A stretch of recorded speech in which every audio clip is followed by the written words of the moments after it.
Hi guys, and welcome to our new studio. What do we have here?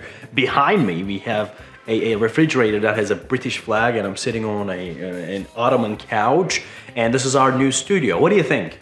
Do you like the studio? If you did, comment down below, because this is not necessarily a new studio, it's just a spot that we have created particularly for this video. If you like it, we're gonna continue using this spot because I like it very, very much. But anyway, let's get into the video. Today I wanted to talk to you about how diverse Turkish culture is. And the reason for that is due to all the random trolls and hate comments which we often receive. They say Turks stole this, Greeks invented that, Eastern Anatolia belongs to Armenia, typical schoolyard nonsense. I realize now it's actually a great opportunity to talk about how diverse the Turkish culture is and why. Turkish culture is influenced naturally by Greeks, Arabs, Persians, Armenians, Georgians, Kurds, just to name a few. This is unique and beautiful in my opinion. The reason for that was almost no threat of persecution in the Ottoman Empire. The Ottoman Empire encouraged the mixing of cultures. Some might call it the original melting pot, which is a word that I really believe describes Turkey. In this episode, I will attempt to break down the cultural diversity of Turkey and how Ottomans were instrumental in developing it. Let's start with the heart, the land itself. Anatolia and Thrace. These are two regions split into 7 smaller sub-regions. These are called Aegean, Mediterranean, Marmara, Black Sea, Central, Southeast, and Eastern Anatolia. The geography of the region definitely plays a crucial role in its development. For example, the Black Sea area might give you a Switzerland or an Austria vibe, whereas the southeast might be hot like a Middle Eastern country. The Aegean region is pretty much a carbon copy of Greece, which is where I'm from, but some other regions would tell you definitely a different tale. The cuisine, the music, the traditions, accent, language traditions, customs, they all depend on geography. And when you have a land that has a 12,000 years of recorded civilization history, geography is not something you can ignore. Another reason why Turkey is so diverse is that it has been at the crossroads of different empires and civilizations throughout history. It's been even called the Cradle of Civilizations, beginning with Göbekli Tepe site, which is the oldest permanent human settlement dating back to 9,500 BC or something like that, to the Hittites, who started the Iron Age and signed the world's first peace treaty with Egypt. Then you got the Lydians, who practically invented money. Then ancient Greeks, who invented democracy, to Persians, the Romans, the Byzantines, the Seljuks, and the Ottomans, and on and on and on and on. Everyone was here, right? This land has been shaped, molded, influenced by countless civilizations, and it has been the focal point of the world's 2 main religions, Islam and Christianity.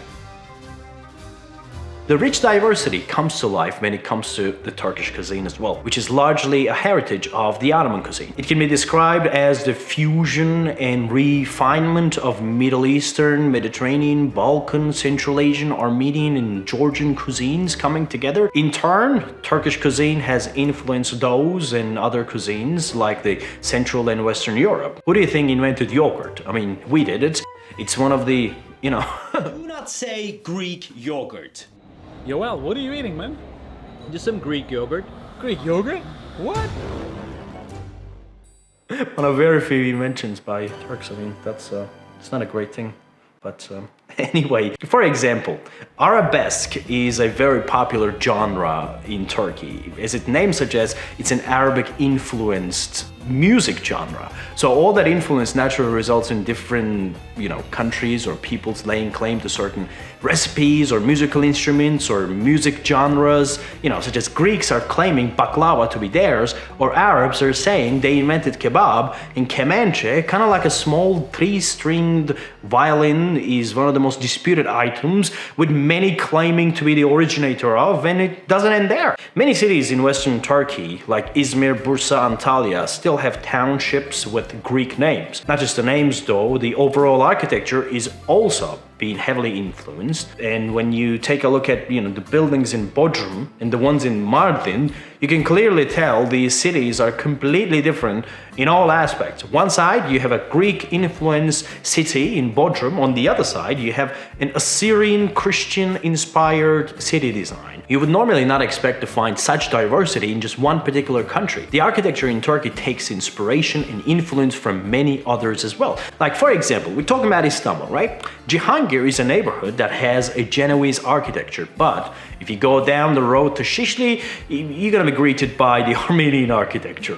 When you look at the Ottoman palaces, you can see a heavy European influence, whereas if you go to Kars in eastern Turkey, you will see Russian. Now, this certainly does not mean Ottomans did not have their own style and architecture. The Grand Bazaar, Süleymaniye Mosque, Blue Mosque, and many others are testament to this. There's no doubt about that. But even these iconic structures are influenced by Arabic culture. Turks were nomads who came to Anatolia from wide steppes of Central Asia. We're talking about a culture where men and women were both warriors and required to fight, right? When most of your time is spent on horseback and you're fighting, you don't really gather the cultural elements that existed, let's say, in Greece. Think about it. If you're living in a nomadic lifestyle, you don't really need architecture. You don't really have, time for it. You have a limited amount of stuff that you can cook because you're constantly on the move and you're not really growing anything. When you look at the language itself, borrows so many nouns from Arabic, Persian, and it's unreal. Like, it's kind of mental. How about this? You might have heard that Turks and Mongols are cousins, yet when you look at the empires Mongols and Turks have established, you'll see a pretty, significant difference there. Turks did not conquer to pillage and destroy and move on. They conquered to rule and stabilize, hence the success of the Ottoman Empire or the Mughals or the Safavids. I mean, the list can go on, right? You really need to understand how Ottoman society functioned and behaved to understand the modern Turkish culture and how modern Turkish culture came to be. So what are you saying, Aladdin? Well, what am I saying is this. We all belong to this earth, and the reason Turkish culture is so rich is thanks to the Ottomans, who molded and absorbed cultural heritage from the lands they ruled and conquered. That's why whether you're from a Western culture or an Eastern culture, you'll find that your culture left its marks here. And that's why looking at Turkish or any other culture, one should look beyond the negativity on the internet and appreciate how multifaceted it is. And Turkey's a great place, man. I mean, we're having a ball here. Just come in here to, visit or live or invest and, whatever you want to do. Migration is good, immigration is great.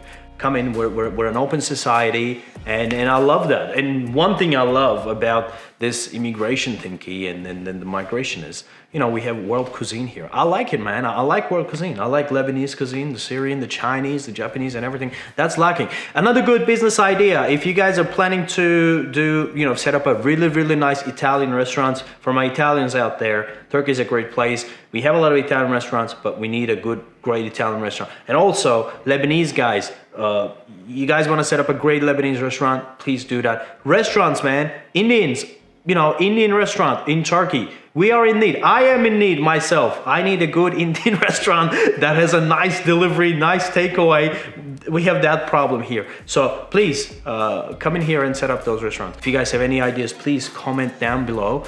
We'd read those, and if there's good amount of comments pointing towards the same subject, would like to bring it on board and film a video about it. See you in the next one. Bye.